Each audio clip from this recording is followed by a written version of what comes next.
मेरे चैनल पर बिहार के तमाम शिक्षक भाई बहनों का स्वागत है। इसमें बिहार में ट्रांसफ़र, प्रमोशन, टेट और रेशनलाइजेशन बने सबसे बड़ी बाधा है इस समय। और जब तक विभाग एसओपी जारी नहीं करता है तब तक कुछ भी स्थिति अब स्पष्ट होने वाली नहीं है। बिहार में लाखों शिक्षक जो हैं वो ट्रांसफ़र का इंतज़ार कर रहे हैं कि उन्हें ट्रांसफ़र हो जाए। इनकी संख्या बहुत है और उसके बाद सरकार कहती है कि टेट चाहिए, सरकार कहती है कि रेशनलाइजेशन करेंगे। तो रेशनलाइजेशन और टेट में ट्रांसफ़र जो है ना वो कुंठित हो गया है, वो बाधित हो गया है, बीच रास्ते में अटक गया है। अब रेशनलाइजेशन में सबसे बड़ी बात यह है कि सरकार का कहना है कि 60 बच्चे पर 2 शिक्षक रहेंगे। बहुत सारे ऐसे प्राथमिक विद्यालय हैं जहां शिक्षकों की छात्रों की संख्या जो है वो 60 है, 70 है या 90 के आसपास है। अब ऐसे में सवाल ये उठता है कि अगर 90 के आसपास है तो वहाँ 3 ही शिक्षक चाहिए। प्रधान शिक्षक को वो सरकार जो है वो पर अलग सीट नहीं मान रही है। प्रधान शिक्षक को सरकार शिक्षक के रूप में देती है और सरकार का कहना कि इन्हें क्लास लेना अनिवार्य होगा। अब सवाल ये उठता है कि अगर ऐसा होता है तो पूरे राज्य में 1 to 5 में शिक्षकों की संख्या काफ़ी ज़्यादा है। तो इतने शिक्षक आखिर जाएंगे कहाँ? ये जो शिक्षक बचेंगे सभी प्रखंडों से शिक्षक जो सरप्लस होंगे वो कहाँ जाएंगे? ऐसा नहीं कि एक प्रखंड में बच रहा है तो दूसरे प्रखंड में जाएंगे, सभी प्रखंड में सरप्लस है। तो आखिर ये जाएंगे कहाँ? अच्छा, 1 to 5 के शिक्षक को डायरेक्ट आप 6 to 8 के शिक्षक आप बना नहीं सकते हैं बिना प्रमोशन का। तो सरकार को प्रमोशन देना होगा, क्योंकि जिनकी सेवा 12 वर्ष या 8 वर्ष या 10 वर्ष हो चुकी है उनको तो हर हाल में प्रमोशन देना होगा। तो प्रमोशन का जो काम है वो अभी बाधित है।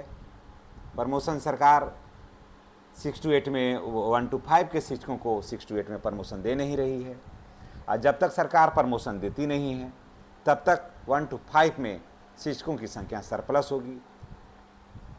अगर विषयवार की भी बात कर लें तो 1 to 5 के जो शिक्षक हैं वो 6 to 8 में जाते हैं, तब इस कमी को भरा जा सकता है। अगर यही रेशनलाइजेशन की ही बातें वहाँ भी अगर चलेगी तब तो फिर और भी ज़्यादा शिक्षा व्यवस्था गर्त में जाने वाला है। अगर मान लिया जाए कि किसी मिडिल स्कूल में 120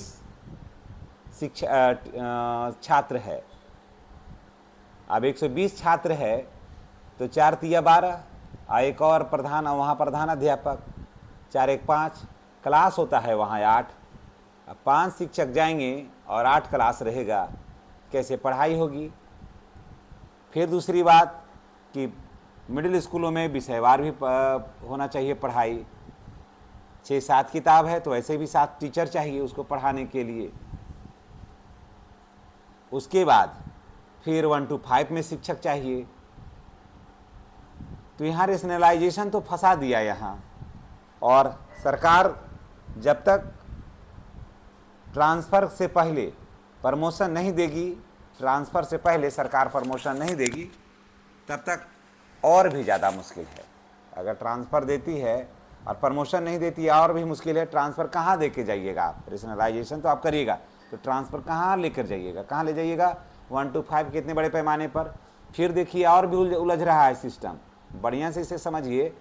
तो फिर TRE 4 आ रहा है। TRE 4 में फिर जो 1 to 5 के जो शिक्षक हैं फिर वो कहाँ जाएंगे? पहले ही तो सरप्लस शिक्षक हैं सभी प्रखंडों में, फिर 1 to 5 में जिनकी बहाली होगी वो कहाँ जाएंगे? अभी बहाली जो आ रही है, फिर या तो फिर वहाँ पर वैकेंसी को कम करना होगा और 6 to 8 में ज़्यादा करना होगा। अब जो बच्चे 1 to 5 पास किए हैं वो 6 to 8 में वहाँ पर आवेदन करेंगे नहीं। जो बच्चे पेपर 1 में पास किए हैं वो 6 to 8 में वो आवेदन करेंगे नहीं। अब 6 to 8 में आवेदन करेंगे नहीं तो फिर वो बच्चे क्या करेंगे? यहाँ तो सवाल ये है कि फिर वो बच्चे क्या करेंगे, यानी कि फिर वो नियुक्ति प्रक्रिया से बाहर रहेंगे। पहले ही सरकार ऑलरेडी इतना गलती कर चुकी है कि सरकार के पास कोई विकल्प नहीं है। माननीय नीतीश कुमार जी के समय में और के पाठक जो थे बिना कुछ सोचे समझे 1-1 लाख की वैकेंसी, 1-1 लाख की वैकेंसी, लेकिन जाएगा कहाँ? लोगों को तो बुला रहे हैं लेकिन बैठाइएगा कहाँ? अब देखिए जब लोग आ गए हैं, बिहार को छोड़िए कि बाहर के भी लोग आ गए, ज़रूरत नहीं थी, अब आ गए हैं तो उनको कहाँ ले जाइएगा आप? तो चारों तरफ से अगर कहिएगा तो शिक्षा व्यवस्था जो है ना उलझ के रह गया है। और तिवारी बाबा जितना आसानी से कह रहे थे कि ट्रांसफ़र दे देंगे, मुझे नहीं लग रहा है कि उतना तेज़ी से उतना बढ़िया से ट्रांसफ़र हो जाएगा। आप देखिएगा ट्रांसफ़र बाधित रहेगा और कुछ सिस्टमों में बांध करके ट्रांसफ़र देगा। जब इतना बड़ा बड़ा बयान दे दिए हैं तो ट्रांसफ़र स्टार्ट करेंगे, लेकिन उसको इतना बांध देंगे ना कि ट्रांसफ़र उतना आसान नहीं होगा। अब चलिए बात करते हैं प्रमोशन का। तो प्रमोशन अगर 1 to 5 के शिक्षक को 6 to 8 के शिक्षक में प्रमोशन दे देते हैं, अगर दे भी देते हैं तो फिर टेट है बाधा, तो फिर टेट बाधा बनेगी, क्योंकि कहा गया है कि जब तक प्रमोशन तभी होगा जब आप टेट या सीटेट किए हुए रहिएगा। तो जो दक्षता उत्तीर्ण शिक्षक हैं उनके संबंध में अभी यही क्लियर नहीं है कि वो टेट हैं, टेट के समतुल्य है दक्षता या टेट के समतुल्य दक्षता नहीं है। यहाँ पर भी काफ़ी गंभीर समस्या है। सरकार जो है, खास करके शिक्षा मंत्री 2 बार ऐसा कह चुके हैं कि जो लोग प्रमोशन चाहते हैं वो तैयारियां कर रहे हैं। सोचिए कि शिक्षा मंत्री कहते हैं, थोड़ा सी इस बात की गहराई को थोड़ा समझ लीजिए कि शिक्षा मंत्री कहते हैं कि जो प्रमोशन चाह रहे हैं वो सीटेट की तैयारी कर रहे हैं, वो तैयारी में लगे हुए हैं। यानी शिक्षा मंत्री का कहना है, घुरा फिरा के अगर ऐसे किया जाए, इस बात का एनालिसिस अगर जो किया जाए तो यानी कि शिक्षा मंत्री प्रत्यक्ष या परोक्ष रूप से ये कहना चाहते हैं कि अगर आप प्रमोशन चाहते हो तो टेट कर लो, या टेट तो भी बिहार में हो नहीं रहा है, सीटेट आप कर लीजिए। आप जरा सोच लीजिए कि बिहार का जो सिलेबस है और सीटेट का जो सिलेबस है वो दोनों में भारी अंतर है।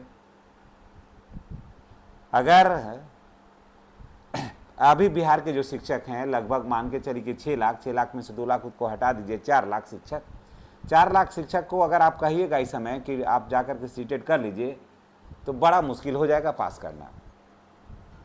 सीटेट का सिलेबस बिल्कुल अलग है, सीटेट का सिलेबस बिल्कुल अलग है और मुश्किल है फिर वहाँ पर पास करना।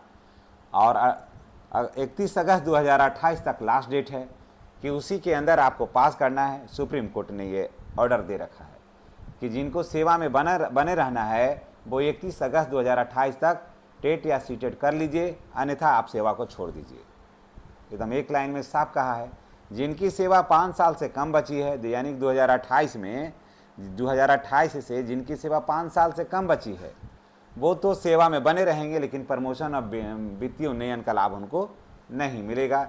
यानी कि उनको 8वें वेतन का लाभ मिलने में भी संदेह है, 8वें वेतन का लाभ भी उनको नहीं मिल पाएगा। जैसा कि स्थिति है, बाद में क्या होगा ये मैं नहीं कह सकता हूँ, लेकिन अभी जो स्थिति है तो ऐसा देख लीजिए कि सरकार को तो अब देखिए सबसे पहले ये बोलना चाहिए था कि बिहार के शिक्षकों को टेट देना है या नहीं देना है, सीटेट दें या नहीं दें, क्या दक्षता जो है वो टेट के समतुल्य है या नहीं है, ये क्लियर करना चाहिए था। उसके बाद आगे का रास्ता खुलता है। अगर दक्षता वाकई टेट के समतुल्य है तो 1 to 5 के शिक्षकों को 1 to 5 के शिक्षक को 6 to 8 के शिक्षक में प्रमोशन दे दीजिए। 6 to 8 में प्रमोशन आप दे दीजिएगा, सारे विषयवार शिक्षक वहाँ रखिए। 8वां क्लास में कम से कम 10 शिक्षक प्लस एक प्रधानाध्यापक का पद रहना चाहिए 8वां क्लास में। प्राइमरी स्कूल की बात कर लेते हैं तो कम से कम 5 शिक्षक एक प्रधान शिक्षक, 6 शिक्षक हर प्राथमिक विद्यालय में कम से कम होना चाहिए। 7 हो जाए तो अति उत्तम है, क्योंकि जनसंख्या बढ़ रही है, नामांकन बढ़ रहे हैं, तो आखिर फिर शिक्षक को फिर लाइएगा तो वहाँ पर इतना शिक्षक को बैठाइए, फिर उसमें से बहुत सारे शिक्षक अब नियोजित हैं या विशिष्ट हैं, हर वर्ष रिटायर कर रहे हैं, तो इस बात को भी ध्यान में रखना होगा। लेकिन सरकार तो है अब यहाँ पर गहराई को सोच नहीं रही है। अब देखिए दोस्तों, जब तक सरकार एसओपी जारी नहीं करती है कि क्या क्या सिस्टम है, रेशनलाइजेशन का क्या प्रक्रिया है, रेशनलाइजेशन की प्रक्रिया में सुधार करना होगा एक, फिर उसके बाद ट्रांसफ़र की प्रक्रिया है, वो उसको अभी म्यूचुअल ही रखना चाहिए, और उसके पहले 1 to 5 के शिक्षकों को यानी कि प्रमोशन पहले खोलना चाहिए। प्रमोशन खुल जाने से सारे रास्ते बिल्कुल क्लियर हो जाते हैं और प्रमोशन के कगार पर नियोजित और विशिष्ट सारे हैं, तब फिर आगे का रास्ता बिल्कुल क्लियर हो जाएगा। और इसीलिए इंतज़ार करिए सरकार का SOP का, तो आगे का रास्ता, आगे की जो बातें हैं वो होगी। और इस संबंध में आप क्या कुछ कहना चाहते हैं कमेंट करके अवश्य बताइएगा। चलिए इसी के साथ हम आपसे विदा लेते हैं। नेक्स्ट वीडियो में हमारी और आपकी फिर मुलाकात होगी। चैनल पर नए हैं तो चैनल को सब्सक्राइब करके बेल आइकन को दबाना नहीं भूलिएगा। धन्यवाद।